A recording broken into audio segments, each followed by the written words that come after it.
Հավանաբար ձեզ հետ է պատահել, ուտելուց ընդամենը մի քանի րոպե կամ 1 ժամ անց որովայնը սկսում է փքվել, հագուստը կարծես նեղանում է, առաջանում է ծանրության զգացում, երբեմն նաև գազեր կամ անհարմարություն։ Շատ մարդիկ կարծում են, թե դա սովորական երևույթ է և ուշադրություն չեն դարձնում, սակայն եթե նման խնդիրը հաճախ է կրկնվում, օրգանիզմը կարող է փորձել ձեզ ինչ-որ բան հուշել։ Այսօր միասին կքննարկենք ուտելուց հետո փքվածության 8 ամենատարածված պատճառները։ Դրանցից մի քանիսը շատ տարածված են և հեշտությամբ կարելի է շտկել, իսկ որոշ դեպքերում դրանք կարող են վկայել առողջական խնդրի մասին, որի դեպքում ցանկալի է խորհրդակցել բժշկի հետ։ Խորհուրդ եմ տալիս այս տեսանյութը դիտել մինչև վերջ, քանի որ ամենատարածված պատճառներից մի քանիսը մարդիկ սովորաբար նույնիսկ չեն կապում փքվածության հետ։ Հնարավոր է հենց այդ պատճառներից մեկը բացատրի նաև ձեր անհարմարությունը։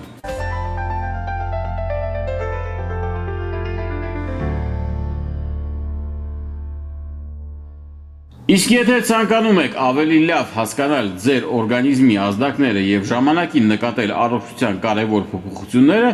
բաժանորդագրվեք մեր ալիքին։ Մենք պարբերաբար հրապարակում ենք առողջության մասին նոր տեսանյութեր, որտեղ բարդ բժշկական թեմաները ներկայացնում ենք պարզ և հասկանալի լեզվով։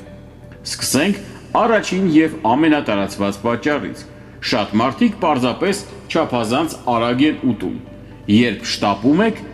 ոչ միայն լավ չեք ծամում սնունդը, այլև ակամայից ավելի շատ օդ եք կուլ տալիս։ Այդ օդը հետագայում կուտակվում է ստամոքսում և աղիներում, առաջացնելով փքվածության, լարվածության և ծանրության զգացում։ Բացի դրանից,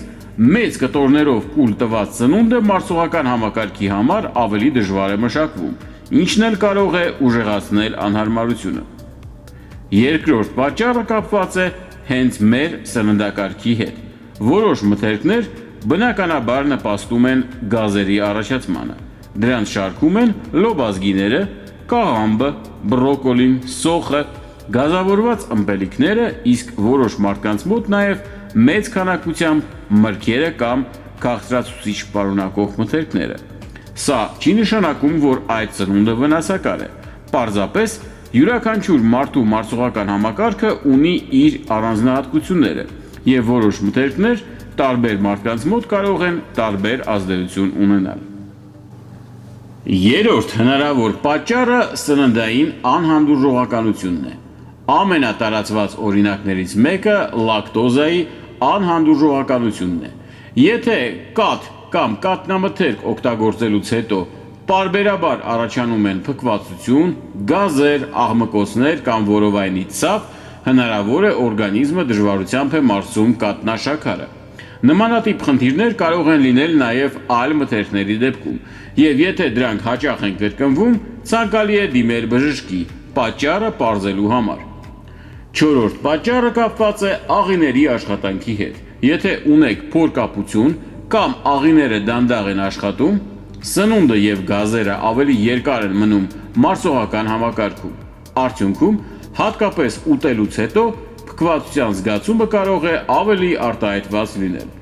Շատ դեպքերում այս խնդրի առաջացմանը նպաստում են քիչ շարժվելը, բավարար քանակությամբ ջուր չխմելը և սննդակարգում մանրաթելի պակասը։ Սակայն այս ամենը դեռ ամբողջ պատկերը չէ։ Կան նաև առողջական որոշ վիճակներ, որոնց դեպքում ուտելուց հետո փքվածությունը կարող է լինել առաջին և նույնիսկ միակ նկատելի նշանը։ Ինչ խնդիրների մասին կարող է խոսել այն, որ որովայնը գրեթե ամեն օր փքվում է ուտելուց հետո, և որ նշանների դեպքում պետք է հնարավորինս շուտ դիմել բժշկի։ Այդ մասին կխոսենք տեսանյութի երկրորդ հատվածում։ Հինգերորդ հնարավոր պատճառը գրգռված աղու համախտանիշն է։ Սա բավական տարածված վիճակ է, որի դեպքում աղիները ավելի զգայուն են դառնում, իսկ դրանց շարժումները կարող են փոփոխվել։ Մարդու մոտ կարող են առաջանալ փքվածություն, որովայնի ցավ կամ կծկումներ, փորկապություն, լուծ կամ դրանց հերթագայություն։ Հաճախ անհարմարությունը թեթևանում է աղիները դատարկելուց կամ գազերի դուրս գալուց հետո։ Կարևոր է հասկանալ, որ միայն փքվածության հիման վրա հնարավոր չէ որոշել մարդը ունի այս խնդիրը, թե ոչ։ Ախտորոշումը պետք է կատարի բժիշկը, գնահատելով ախտանիշները եւ բացառելով այլ հնարավոր պատճառները։ 6-րդ պատճառը կարող է լինել մարսողության խանգարումը, որը մասնագետները հաճախ անվանում են դիսպեպսիա։ Այս դեպքում փքվածությունը սովորաբար ավելի շատ զգացվում է որովայնի վերին հատվածում։ Մարդը կարող է շատ արագ հագենալ, նույնիսկ փոքր չափաբաժնից հետո, ունենալ չափազանց լի ստամոքսի զգացում, ինչպես նաև զգալ այրոց, սրտխառնոց կամ հաճախակի գղտոց։ Եթե նման ախտանիշները պարբերաբար կրկնվում են, խնդիրը միայն գազերը չեն, եւ պատճառը պարզելու համար անհրաժեշտ է բժշկական խորհրդատվություն։ 7-րդ հնարավոր պատճառը որոշ սննդանյութերի վատ յուրացումն է։ Մենք արդեն խոսեցինք լակտոզայի անհանդուրժողականության մասին, սակայն խնդիր կարող են առաջացնել նաև այլ ածխաջրեր։ Երբ դրանք ամբողջությամբ չեն մարսվում, բարակ աղիքում հասնում են հաստ աղիք, որտեղ բակտերիաները սկսում են քայքայել դրանք։ Այդ գործընթացի ընթացքում գազ է առաջանում, եւ մարդը կարող է զգալ փքվածություն, աղմկոցներ կամ ցավ։ Որոշ դեպքերում բժիշկը կարող է ստուգել նաև ցեալիկայի կամ մարսողական այլ հիվանդությունների առկայությունը։ Սակայն ինքնուրույն սննդակարգից ամբողջությամբ հանել գլուտենը, կաթնամթերքը կամ մթերքների մեծ խմբեր ճիշտ չէ, քանի որ դա կարող է դժվարացնել հետագա ախտորոշումը եւ սննդակարգը դարձնել անհավասարակշիռ։ 8-րդ պատճառը ստամոքսի դատարկման դանդաղումն է։ Սովորաբար սնունդը ստամոքսից աստիճանաբար անցնում է բարակ աղիք, բայց երբ այդ գործընթացը դանդաղում է, մարդը կարող է շատ շուտ հագենալ, երկար ժամանակ ծանրություն զգալ, ունենալ փքվածություն, սրտխառնոց, իսկ երբեմն նաև փսխում։ Սա հաճախ հանդիպող պատճառ չէ, սակայն հատկապես շաքարային դիաբետ ունեցող մարդկանց մոտ նման ախտանիշները անտեսել չի կարելի։ Այս վիճակը հնարավոր չէ որոշել միայն ինքնազգացողությամբ, դրա համար կարող են անհրաժեշտ լինել բժշկական հետազոտություններ։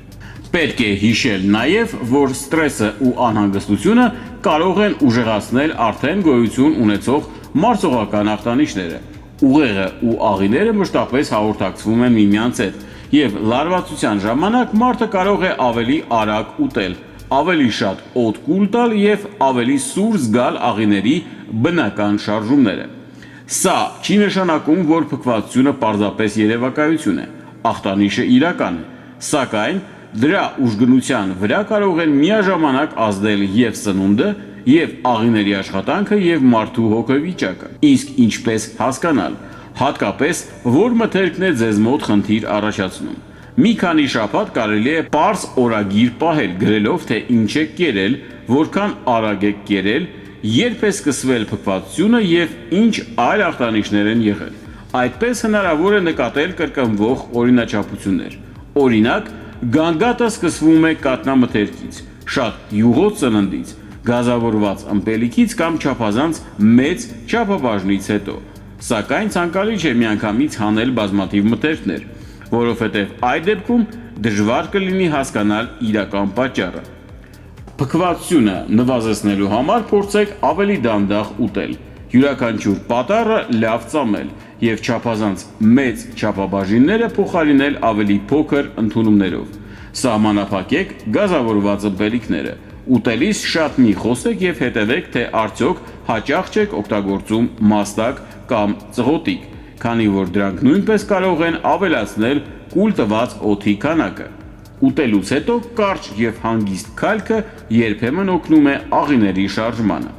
Եթե սննդակարգում մանրաթելը քիչ է, այն ավելացրեք աստիճանաբար եւ ոչ թե մեկ օրվա ընթացքում։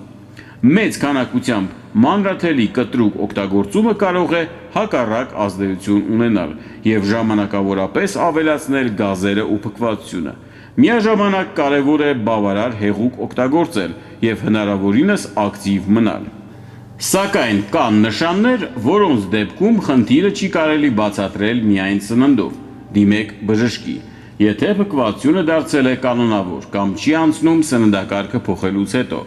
հատկապես կարևոր է չհետաձգել բժշկական խորհրդատվությունը, եթե դրան միացել են առանց պատճառի քաշի կորուստը, կղանքում արյունը, շարունակվող կամ ուժեղ որովայնային ցավը, հաճախակի փսխումը, երկարատև լուծը կամ փորկապությունը։ Այսպիսով, ուտելուց հետո փքվածությունը միշտ չէ, որ հիվանդության նշան է։ Երբեմն պատճառը չափազանց արագ ուտելն է,